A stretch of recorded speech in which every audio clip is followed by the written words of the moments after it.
साथियों नमस्कार, बहुत बहुत स्वागत आप सबका मेरे इस चैनल पर। आज हमारा टॉपिक बहुत स्पेशल होने वाला है। आज आपकी सभी टेंशन दूर हो जाएंगी क्योंकि आज मैं लाया हूं आपके लिए 8 रेमेडीज लटक बीम की। बीम गर्डर शहतीर, इनसे डरते वो जो है लकीर के फकीर। आया समझ में? और दूसरी बात, बीम हो लटक तो मारो इसे पटक, बीम हो हिडन तो मत करो वहम। साथियों, बीम के बारे में आज आपको जो बताऊंगा ये आपके लिए गोल्डन बनने वाला है जिंदगी के लिए। इसलिए इस वीडियो को लास्ट तक देखना। एक एक शब्द, एक एक सेंटेंस इसका बहुत काम का है और ये तो आपकी लॉटरी खोलेगा। 8 रेमेडीज आपको बताऊंगा बीम की जो आपने ना कभी सोची, ना कभी समझी और ना कभी किसी ने बताई। चलते रहिए इस वीडियो पर आखिर तक। डॉक्टर आनंद भारद्वाज, वास्तुशास्त्र के एनसाइक्लोपीडिया। नमस्कार साथियों, बहुत बहुत हार्दिक अभिनंदन, हार्दिक स्वागत। मैं हूं डॉक्टर आनंद भारद्वाज, आपका जाना पहचाना वास्तु कंसल्टेंट, और आज लाया हूं आपके लिए एक बहुत बड़ा खजाना इसलिए कह रहा हूं क्योंकि आज मैं आपको जो बताऊंगा ये बिल्कुल अद्वितीय है। रिसर्च करता रहता हूं, खोज करता रहता हूं, सैकड़ों हजारों बिल्डिंगें देखता हूं, पूरी दुनिया में ट्रैवल करता हूं। भारत का कोई ऐसा स्टेट नहीं जहां पर कि वास्तु कंसल्टेंसी के लिए, एडवाइस के लिए ना जाता हूं।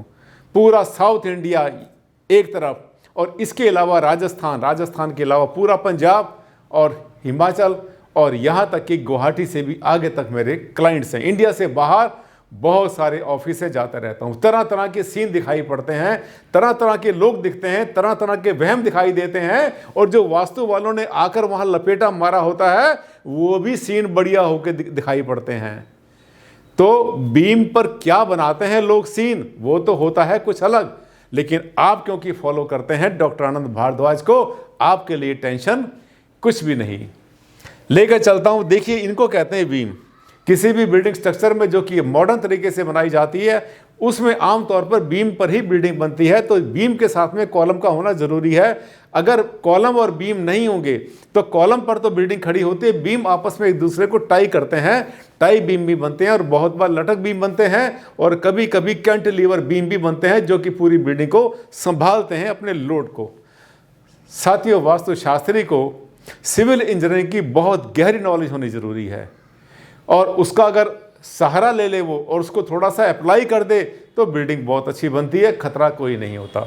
ये देखिए, इसको हम कहते हैं बीम, और ये जो खड़े हुए हैं इसको कहते हैं कॉलम। कॉलम जो है, column should be elastic and beam should be plastic. समझे? बीम जो है वो प्लास्टिक होना चाहिए, वो जल्दी से उसको जो है घूमने वाला नहीं होना चाहिए, और जो कॉलम होता है इसको होना चाहिए हमेशा इलास्टिक। जैसी अर्थक्वेक आता है तो ये अपने आप को एडजस्ट कर ले, बिल्डिंग को गिरने से बचा ले, यही होता है सबसे बड़ा इसका गुण। आइए लेकर चलता हूं। अगर ऐसे बना हुआ है तो टेंशन कहां पर आई? आप कहेंगे भारद्वाज जी ठीक है, बिल्डिंग तो ऐसे बनेगी, टेंशन कहां? टेंशन तब आएगी जब वास्तु कंसल्टेंट, एक चलता फिरता अनाड़ी वास्तु कंसल्टेंट आपके घर में आ जाएगा और बीम को देखते ही वो अपनी ऐसी भविष्यवाणी शुरू कर देगा जैसे पता नहीं क्या बता दिया। नीचे बैठोगे तो डूब जाओगे, यहाँ टेंशन हो जाएगा, वहाँ डिप्रेशन हो जाएगा, ये हो जाएगा, वो हो जाएगा। देखिए, किसी भी बीम के नीचे नहीं बैठना चाहिए। और जैसे लोग कहते हैं कि उसके नीचे ग्रेविटी होती है, ग्रेविटी फोर्स नहीं होता, उसके ऊपर टेंसाइल फोर्स होती है। सिविल इंजीनियरिंग की भाषा में जो सही वर्ड है technical, that is tensile force, जो कि आपस में एक दूसरे को खींच कर रखती है। पर हाँ, वेट वहाँ पर ज़्यादा बना ही रहता है। अब कैसे इसको ठीक करेंगे आज मैं आपको बताने वाला हूँ। ये देखिए, कौन से बीम कुछ नहीं बिगाड़ते। पहले तो नोट करिए, आपके बाथरूम में, किचन में, लॉबी में, सीढ़ी में और स्टोर में अगर बीम बने हुए हैं, लटक बीम है या पटक बीम है, कैसा भी है, कुछ नहीं बिगाड़ते, क्योंकि ये ऐसी जगह है जहां पर कि आपको बहुत लंबे समय नहीं बैठे रहना। किचन में भी लेडीज मूव करती रहती हैं, यहाँ पर हाँ, जहां पर खड़ी होकर किचन पे लेडीज काम करती हैं उनके ऊपर बीम नहीं रहना चाहिए। राइट हो सकता है, लेफ्ट हो सकता है, कहीं भी हो। इसी तरह से स्टोर में और इसी तरह से आपके बाथरूम में कोई बहुत बड़ा रोल नहीं है, क्योंकि जहां पर आप घंटों के हिसाब से नहीं बैठेंगे वहां पर ये बीम कुछ नहीं बिगाड़ता। अब लोग हमसे कहते हैं कि भारद्वाज जी जब कुछ नहीं बिगाड़ता तो इसको जो है फिर कैसे करें, हम कैसे ठीक करें, क्या इसको हमें इग्नोर कर दें इसको हम? नहीं। अब मैं आपको बताता हूं, अगर थोड़ा सा 5 मिनट या 5 सेकंड या 10 सेकंड अगर इसके नीचे से निकलने से आपका कुछ बिगड़ता तो ध्यान कर लेना, आपका जो घर है, आपका जो मुख्य द्वार है, इसके ऊपर भी एक बीम लगा हुआ है। पूरा घर भरा पड़ा है बीमों से। हर विंडो के ऊपर बीम है, हर दरवाजे के ऊपर बीम है। तो जब दरवाजे के ऊपर बीम है और जब उसके नीचे से आप निकलते हैं तो उस निकलने से आपके ऊपर कोई विशेष फर्क नहीं पड़ता। बिल्कुल टेंशन बोल मत लेना कभी भी। दूसरी बात एक और भी है कि ये नेगेटिव तो होते हैं, वो जो बीम है नेगेटिव तो होते हैं। कहाँ पर होंगे? आपके बेडरूम में होंगे, पूजा स्थान में, स्टडी रूम में होंगे। इनमें भी अगर पट बीम पड़े हों, दो तरह के बीम होते हैं, एक लटक बीम और एक पट बीम। लटक बीम सीधा ऐसे दिखाई पड़ता है नीचे लटका हुआ। जो पट बीम होता है उसको लिंटर में ही लिटा के बनाया जाता है, मोटा सरिया उसमें लगाया जाता है उसकी स्ट्रेंथ और उसकी लंबाई के हिसाब से। जो पट बीम होता है वो क्योंकि लिंटर के अंदर छुप गया और उसका जो फोर्स है, उसका जो वेट है, उसका जो टेंसाइल उसकी एक्टिविटी है वो स्प्रेड हो जाती है, फैल जाती है। जबकि लटक बीम की पूरी एक ही पॉइंट के ऊपर वेट पूरा डालती है। तो अगर पट बीम डालते हैं, आजकल डल रहा है, बहुत चल रहा है आजकल, पट बीम का रिवाज बहुत चल रहा है और डल रहा है आजकल, और बड़ा मजबूत होता है, कोई कम नहीं होता। हाँ, वहाँ थोड़ी सी जो थिकनेस होती है हमारे लिंटर की बढ़ा दी जाती है, सरिया उसके अंदर मोटा होता है और उसकी बाइंडिंग भी कुछ स्पेशल तरीके से की जाती है।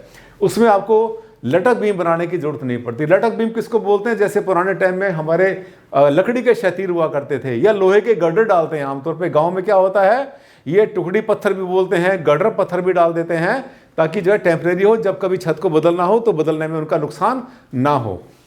इसके बाद पट बीम अगर डाल देते हैं तो नेगेटिविटी लगभग समाप्त हो जाती है। ये देखिए, ये है बीम, दिख रहे बीम, ये कोई होटल है, ये होटल के रूम है।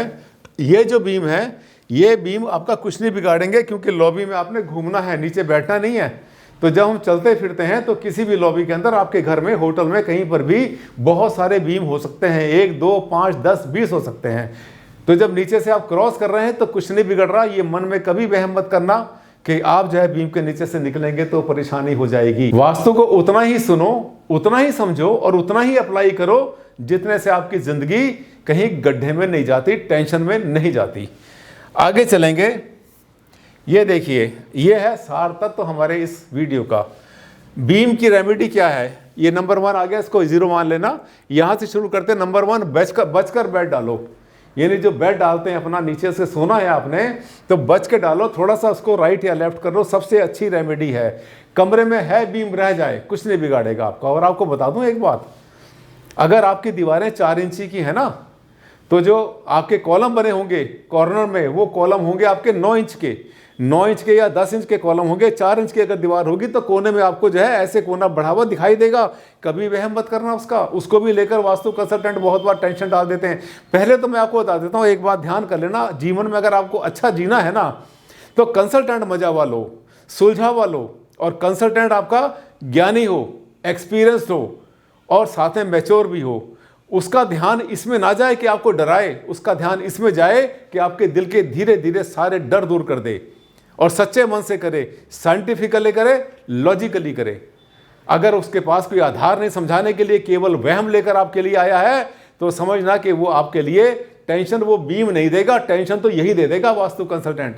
अच्छा कंसल्टेंट हमेशा हायर करो, चाहे वो डॉक्टर है, चाहे वकील है, चाहे इंजीनियर है, चाहे वास्तु कंसल्टेंट है या आपका ज्योतिष वाला है। कंसल्टेंट का ईमानदार होना बहुत ज़रूरी है। मैंने कम से कम 50 वीडियो में ये बात बोली है और आप ये भांपने की आप में भी सामर्थ्य होगी। जब कोई कंसल्टेंट आपको 5-10 मिनट के बाद में डराने की कोशिश करे, मकान तोड़ने की कोशिश करे, बता रहे, और या फिर अपना सामान निकाल करके बेचने की कोशिश करे या दुकान का एड्रेस बताए कि उस दुकान से जाकर ये सामान ले लेना मेरा नाम लेकर और आपको सामान मिल जाएगा रेमेडी के नाम पर, तो ये 10-20, 50,000, लाख, 2 लाख, 20-20 लाख रुपए तक लोग ले लेते हैं वास्तु के नाम पर। साथियों, वो रेमेडी नहीं हुआ करती, उससे आपका वास्तु ठीक नहीं होता, उससे तो कंसल्टेंट अपना वास्तु ठीक करता है। ये जब आलोचना करता हूं तो मुझे पता है कि वास्तु कंसल्टेंट्स को मेरी बातें बहुत कड़वी लगती हैं, पर मैं चाहता हूं कि जो भी कंसल्टेंट वास्तु करता है, वास्तु शास्त्रीय और वेदों पर चलता है, तो वेदों के सिद्धांत होते हैं सच बोलना, सही बताना, गलत रास्ते पर नहीं लेकर जाना और अपने पर्सनल स्वार्थ के लिए दूसरे को मिसगाइड नहीं करना। यही तो है हमारे वेद, यही है हमारे शास्त्र, यही है हमारी संस्कृति। आगे चलते हैं। ऑफिस में इसके नीचे ना बैठो, बड़ा अच्छा इलाज। जैसे सोना नहीं, ऐसे आपने नीचे नहीं बैठना। इसके बाद नंबर 3, दोनों तरफ मिरर लगाओ। जैसे एक इधर लगा दिया आपने सीधा मिरर, सीधा आपका एक बीम ऊपर जा रहा है दीवार में, छत में, तो इधर वाले कोने पर भी, इधर वाले कोने पर भी लगभग 9 इंच बाई 9 इंच का इधर और 9 इंच बाई 9 इंच का इधर, दोनों तरफ अगर आप एक मिरर लगा देते हैं तो ये क्या करता है, उसकी जो अंदर की फोर्स होती है उसको डाइवर्ट करने की कोशिश करता है। अच्छी रेमेडी है, फेंगशुई की भी रेमेडी है, बहुत अच्छी है, वास्तु की तो है ही। इसके अलावा किसी भी दिशा में हो, इसके नीचे हल्का ब्लू आसमानी पेंट कर दो पूरे के नीचे, मतलब एक क्या कर रहे हैं, हम स्पेस क्रिएट कर रहे हैं वहां पर आकाश तत्व कर रहे हैं, पैदा कर रहे हैं उसके नीचे। तो आपने क्या करना, उसके जो नीचे वाला हिस्सा होता है, चाहे तो पूरे पर भी कर सकते हैं, नीचे वाले हिस्से पर अगर हल्का सा आसमानी रंग कर देते हैं, स्पेस का, आकाश का, स्काई का, तो वास्तु रेमेडी काफी हद तक अपने आप हो जाती है। नेक्स्ट है फॉल सीलिंग कर लो। फॉल सीलिंग करने से क्या होता है कि उसका जो फोर्स है, जो विजिबल होता है, विजिबल फोर्स वहां पर बिल्कुल जीरो हो जाता है और फीलिंग भी नहीं आती वहां पर बीम की। पर फिर भी कोशिश करना, अगर आपको पता हो कि ये बीम कहां पर है, थोड़ा सा उससे हटकर बैठना, बच कर बैठना। इसके बाद बीम के नीचे दोनों तरफ क्रिस्टल बॉल लटका सकते हैं, बड़ी आसानी से मिल जाती है। 100, 200, 500 रुपए की बड़ी अच्छी ओरिजिनल क्रिस्टल बॉल लेनी है आपने, शीशे की नहीं लेनी, बेल्जियम ग्लास की नहीं लेनी आपने, जिसको क्रिस्टल बॉल कहते हैं हम, रियल क्रिस्टल बॉल होनी चाहिए। वो लाल धागे से भी हो सकती है, पीले धागे में और व्हाइट धागे में, किसी में बंधी हो। लगभग 100 ग्राम की एक बॉल ले लें, एक राइट साइड में, एक लेफ्ट साइड में, बीम के नीचे लटकाते हैं तो उसकी नेगेटिविटी लगभग खत्म हो जाती है। कैसे खत्म होती है ये कभी आगे आपसे चर्चा करेंगे कि इसके पीछे क्या साइंस काम करती है। आगे चलेंगे। दोनों तरफ आपस में फेस करती हुई स्पॉटलाइट, हाँ दोनों दीवारें हैं, ऊपर से बीम जा रहा है, एक यहां से स्पॉटलाइट डाली, एक यहां से डाली, दोनों स्पॉटलाइट आपस में आकर के एक दूसरे को फोर्स दे रही हैं, वहां पर दोनों मिल रही हैं। स्पॉटलाइट होती है छोटी सी लाइट जो कि इस तरह से होती है, आपने बहुत बार शोरूम में देखी होगी, बड़ी अच्छी रेमेडी है ये साथियों। वो रेमेडी है जो पिछले मैं कई साल से करवा रहा हूं, जिसका डेटा इकट्ठा करता हूं और जहां पर मैंने ये रेमेडी यूज कराई, क्या उसके बाद में बैठने वाले को, नीचे वाले को कैसा फील हुआ, क्योंकि जहां मजबूरी होती है वहां पर रेमेडी हमें यूज करनी होती है। रेमेडी वो करो जिसमें खर्चा ना हो, यही हमेशा कहता हूं। मुझे लगता है साथियों इस छोटे से वीडियो में मैंने एक बहुत बड़ी बात आपको बता दी। 8 रेमेडी बीम के बारे में शायद आपको कभी नहीं मिली होगी और सब की सब जो है मेरी जांची परखी, आजमाई हुई हैं, ट्राइड एंड टेस्टेड हैं सब की सब। अच्छा लगा मेरा चैनल तो इसको कर लेना सब्सक्राइब, अभी कर लेना, देर मत करना। अच्छा लगा वीडियो तो लाइक कर देना। आप लाइक करते हैं मेरे वीडियो को, मेरा हौसला बढ़ता है। मैंने बहुत बार कहा है मेरी ताकत आप ही तो हैं। आप प्रमोट करते हैं, आप मोटिवेट करते हैं और आप मुझे आगे बढ़ने के लिए बताते हैं कि सर इस टॉपिक पर बनाइए वीडियो, और मैं उस टॉपिक पर वीडियो बनाता हूं। एक का भला नहीं होता, लाखों का भला होता। आपको पता है मेरे वीडियोस एक दिन में 10 लाख से ज़्यादा लोग देखते हैं। अगर साथियों अपना घर आप कैसा भी बना रहे हैं, छोटा मोटा बना रहे हैं, तो आप देख लिए जितने भी वीडियो भरी पड़ी हैं, बहुत सारे यूट्यूब भरी पड़ी है, बहुत सारे कंसल्टेंट बताते रहते हैं, कुछ भी मान लो। लेकिन अगर आप एक बड़ी कोठी बना रहे हैं, महंगा खर्चा कर रहे हैं, मान के चलना 100 साल के लिए बिल्डिंग बनेगी आपकी ये, और आपकी जनरेशन रहेंगी, पीढ़ियाँ रहेंगी। उस पर एक्सपेरिमेंट मत करना, उस पर हमेशा एक सुलझावा, एक ट्रेंड और एक बढ़िया कंसल्टेंट लेना, जिससे कि गलती होने की संभावना बिल्कुल भी ना हो। क्योंकि वास्तु वाले ने अगर गलती कर दी, वो तो गलत करके निकल जाएगा, भोगेंगे आप। तो इसलिए आपका भी तो पैसा मेहनत से कमाया हुआ है ना, इसलिए ध्यान करना, अच्छे से अच्छा कंसल्टेंट हायर करना, जिस शहर में भी आप हैं। साथियों अगले वीडियो में फिर आपसे मुलाकात करेंगे, एक नया टॉपिक लेकर आएंगे। तब तक के लिए दें मुझे विदा। नमस्कार, धन्यवाद, thank you and take care.